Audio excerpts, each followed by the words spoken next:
Bom dia, queridos irmãos e irmãs, graça e paz. Estamos começando mais uma manhã de consagração na presença do nosso Deus.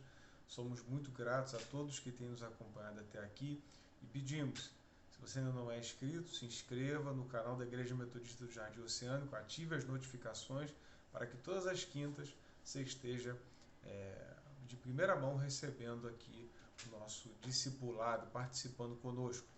Estamos na Carta aos Romanos, começando o capítulo 16, o último capítulo da Carta aos Romanos, e nós leremos do 1 até o 16.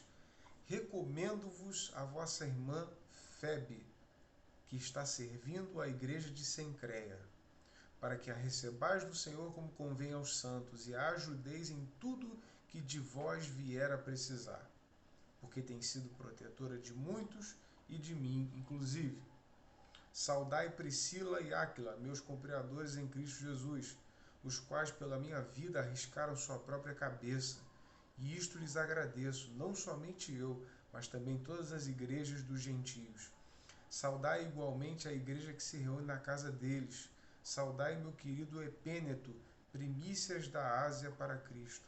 Saudai Maria, que muito trabalhou por vós. Saudai Andrônico e Júnias, meus parentes e companheiros de prisão, os quais são notáveis entre os apóstolos e estavam em Cristo antes de mim.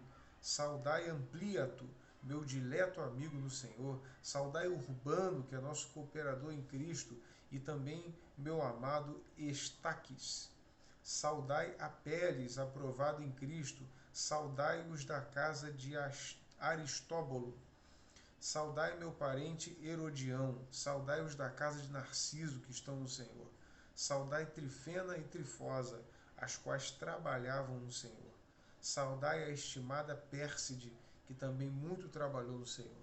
Saudai Rufo, eleito no Senhor, e igualmente a sua mãe, que também tem sido mãe para mim.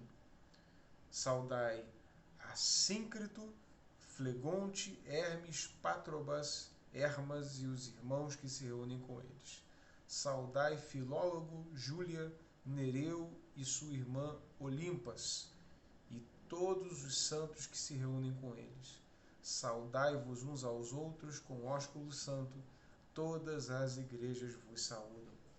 Então nós vemos aqui, irmãos, uma série de saudações são feitas pelo apóstolo Paulo a vários irmãos, né, irmãs que ele cita, e é interessante nós destacarmos a primeira delas, né, que a irmã Febe está servindo a igreja de Cencreia e ele pede para que a igreja receba ela no Senhor como convém aos santos e a ajudeis em tudo que de vós vier a precisar, porque tem sido protetora de muitos e de mim, inclusive. Ou seja, Paulo faz uma recomendação, está dizendo, olha, uma irmã vai até aí, que é uma irmã que eu recomendo, que eu aprovo o seu ministério. O apóstolo Paulo tinha essa autoridade para isso, autoridade apostólica, e ele diz, eu recomendo essa irmã. E ele diz, recebam ela como convém aos santos.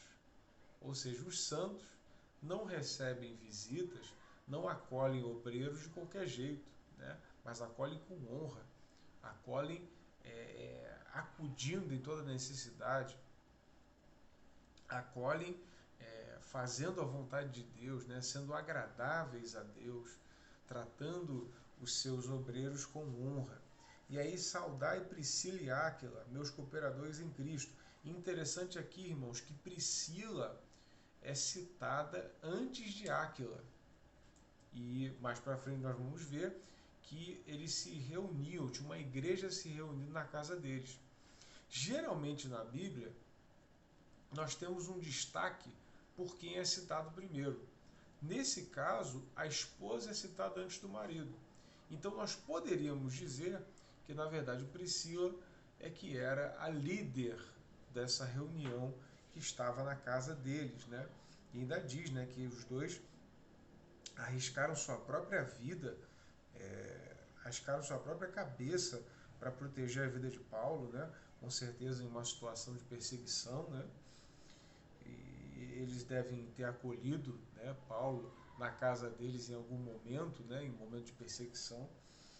e, e também de saudades também o Epêneto, né, primícia da Ásia, e ele vai citando muitos irmãos e irmãs que cooperaram com ele, né? Inclusive tem muitas dicas aí de nomes, né? Se você estiver procurando nome para o seu filho, tem Trifena, tem Trifosa, né? Tem Aristóbulo, Apeles, Ampliato, Urbano, né? Só nome maravilhoso, né? Para você botar no teu filho. No entanto, nessas saudações pessoais, é interessante como é que Paulo faz questão de citar alguns irmãos. Ele dá essa honra para alguns que cooperaram diretamente com ele. Alguns podem dizer que, quando você cita alguns nomes, você está dando preferência para alguns irmãos. E você está, de alguma maneira, alimentando uma predileção. Mas eu digo que não, porque, na verdade, é um gesto do apóstolo Paulo de retribuir com honra aqueles que o ajudaram mais de perto. É evidente que a igreja toda sempre tem participação, mas existem algumas pessoas que nos ajudam mais de perto. Existem algumas pessoas que nos dão uma atenção um pouco mais especial. E é a este que Paulo dedica as suas saudações pessoais, né? E é importante dizer que muitos que são citados aqui são pessoas que têm igrejas em suas casas. As igrejas, no tempo da perseguição, reuniam-se em casas, em cemitérios, né? Mas aqui cita muitas casas em Roma. E isso é o que vai nos salientar. Amados, nós não podemos ter medo de que fechem nossos templos. Se fecharem nossos templos, nós vamos nos reunir nas casas.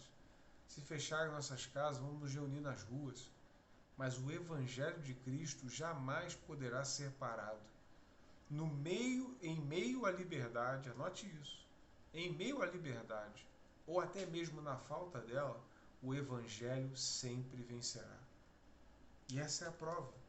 A Igreja de Roma perseguida não era conhecida como uma religião nem por judeus, nem por romanos, mas simplesmente uma seita chamada os do Caminho, posteriormente chamado de cristãos, e perseguidos pelos judeus porque alegavam que Cristo era o Messias, perseguidos pelos romanos porque eles estavam convertendo os gentios e tirando eles do culto aos deuses pagãos, ou seja, estavam perdendo dinheiro o império.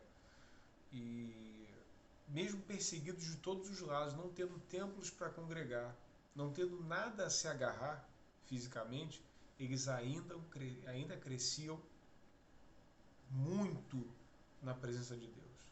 Então que nós devemos aguardar isso. Todas as vezes que nós nos encontremos, venhamos a nos encontrar tristes, desanimados, sem recursos, né? Nós venhamos a nos lembrar disso.